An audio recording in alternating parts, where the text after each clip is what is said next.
Hi, everyone. It's Judy Cohen, and this is Wake Up Call 505.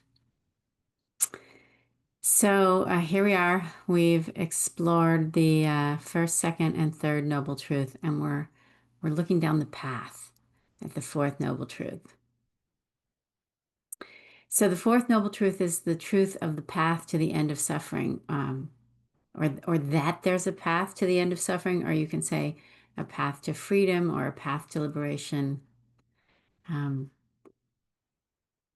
And for me, those are kind of big words, but I also feel like they don't have to be.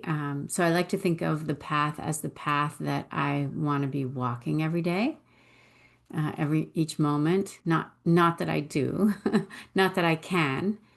Maybe yet, maybe I can say yet. But that's the aspiration. That's the plan, right? And at the end of the path, at the end of this life, who knows? So what's the path? Before we jump in, the first noble truth again is the truth that this being human is a bumpy ride and that that's just the reality of it. Second noble truth is that we feel the stress, we feel the strain, the suffering, whether we realize it or not, right? When we push back against that reality, when we try to cling to the good things, the past in an imaginary, when we try to cling to the good things or cling to the past or cling to some imaginary future. When we turn away from the difficulties, as if we push hard enough, they'll go away. And when we get into a space where we feel like, or we believe we're entitled to, or at least should be able to figure out a way to have a different or a better incarnation.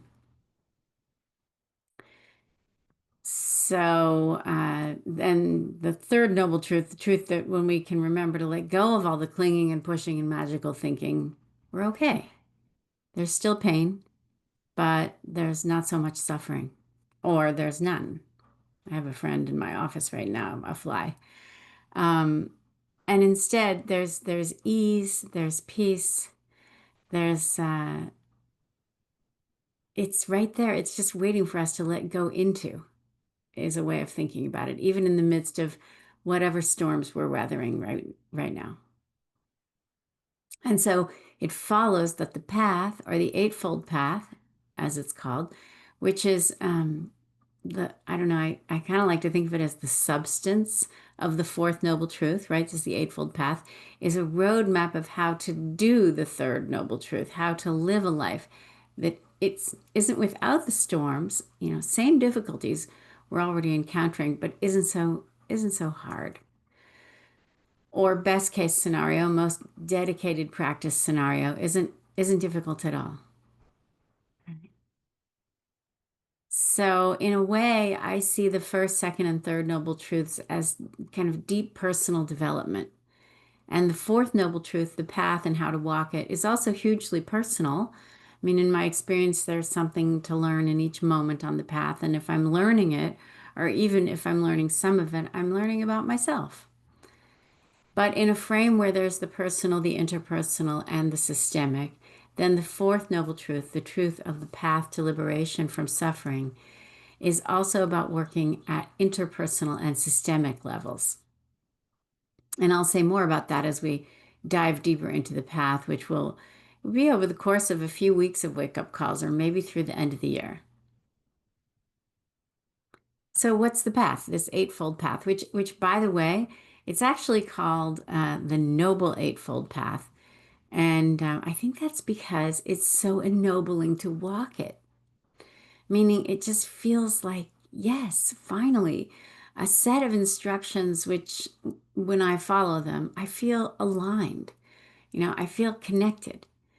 And I don't have to wonder if I'm doing the right thing because I can feel it in my body. So I feel ennobled, not as in like a noble person set apart from others, but as someone who is walking alongside everyone, alongside all beings, which feels like to me like the noblest path of all. So the Noble Eightfold Path, the path has 8 steps, hence its name. but they're grouped together. So today I just want to name the groups.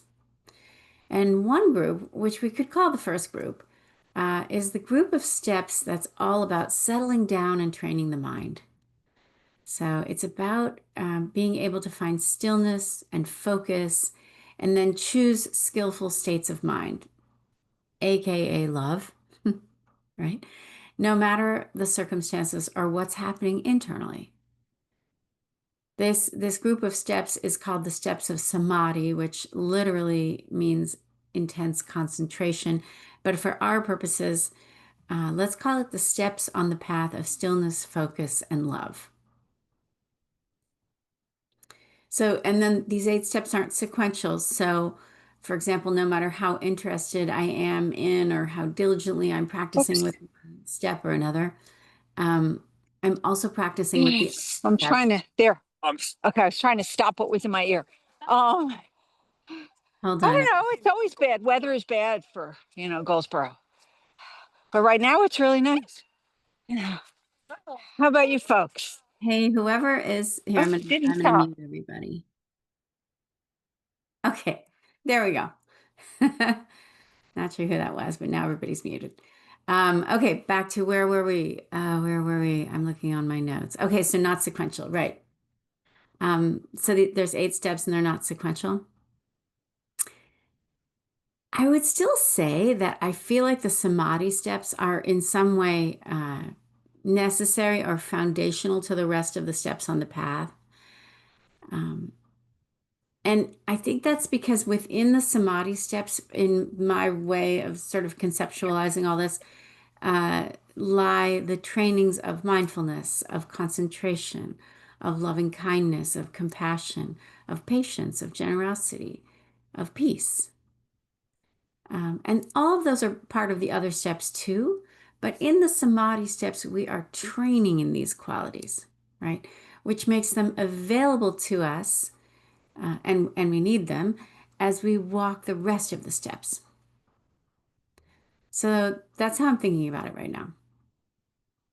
Okay, second set of steps is the wisdom or panya group of steps. And these are the steps where we, at first, for me, tentatively, and then kind of more robustly, develop these understandings in our bodies, in our bones, around interconnection and around emptiness and intention and impact and suffering and the changing nature of all phenomenon, right?